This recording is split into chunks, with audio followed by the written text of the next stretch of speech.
Hi, it has been a long day. Um, I know I released the video. I can't even remember now if it was this morning or yesterday afternoon, talking about the biopsy that I had. Uh, I got back a couple hours ago from UNC hospital. The news isn't good. I have bile duct cancer. And when the first doctor told me that, the man who is kind of the head of the liver division or department, whatever it's called. It really floored me. I was really hoping I didn't have cancer, but I do. It's bile duct cancer, and I thought, well, after we finished with him, I thought, well, I'll have to have surgery. It's major surgery, and I'm scared of that. But I'll have that, and I'll spend 2 weeks staying at my friend Terry's house, and then I'll probably be off work for another 4 to 6 weeks, and then my liver will regenerate, and I'll be okay. But then we talked to the surgical oncologist, and he said the tumor is large. He showed it to me.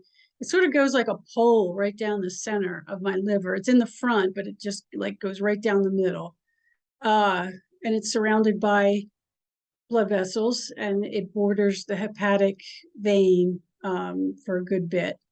So it's not operable. And he recommended chemotherapy to see if we could shrink it, but he was very non-committal about whether it would work. He said, I would only know after I've had the chemotherapy. So, it kind of sank in on me. This is a really bad diagnosis, and it is, definitely. So I said to him, given the chances seem so slim, I might go with Chinese medicine. And I had told the first doctor that Dr. Ping, my Chinese medical doctor, suspected that I had cancer. That this whole thing started because Dr. Ping insisted I go get an ultrasound because he suspected I had cancer. And the first doctor who I spoke to, he was really impressed with that. He did find that interesting. I told him, a few more things about Chinese medicine and how, during my treatments with it. And then when I talked to the second oncologist, the surgical oncologist, he knew from the first oncologist that my Chinese doctor had suspected that I had cancer, that I have cancer. And so I can see they've discussed it, which really, gives credibility and credence to Dr. Ping. He suspected I had cancer, and he doesn't have any equipment to judge that they have. He just knew it from my what we'd call my chi, the energy of my body, the energy of my liver specifically.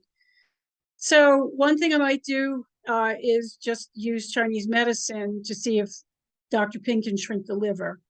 Or I might try chemotherapy, and I have to see. I'm not in a position to make that decision yet. Monday is the CAT scan. Wednesday, Lord willing, I see Dr. Ping, and sometime in the next week or two, I will meet with the chemo oncologist and talk about my options with them. So I would appreciate your prayers for me. I pray. I'm asking for wisdom. I need the Lord to give me His wisdom, and I did ask that while the surgical oncologist was talking. I just stopped everybody when I realized how bad it was, and just said, "Let's stop." And I prayed. God brought light into the world. His first act of creation was to say, "Let there be light," and there was light.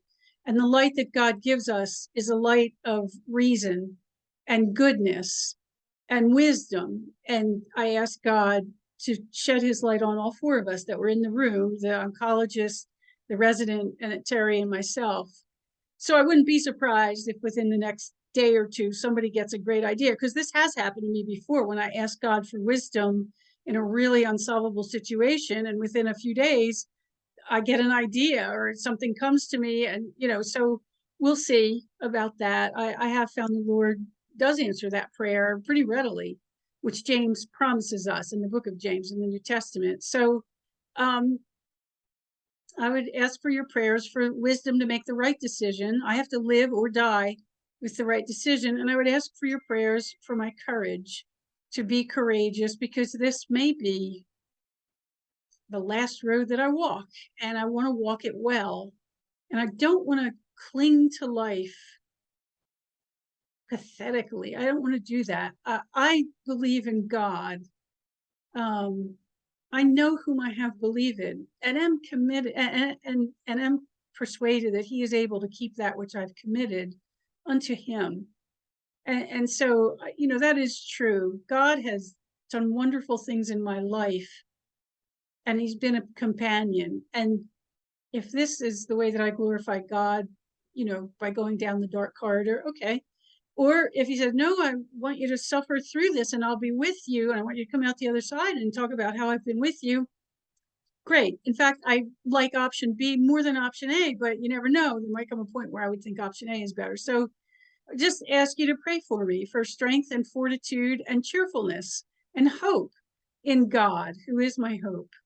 Um, and I want to thank you for listening to me, and thank you for your comments, the kind words, the emails that people have sent. I appreciate all of that. And I will let you know. I'll keep you posted. Thank you for your concern. But I want to be honest, and this is part of this road.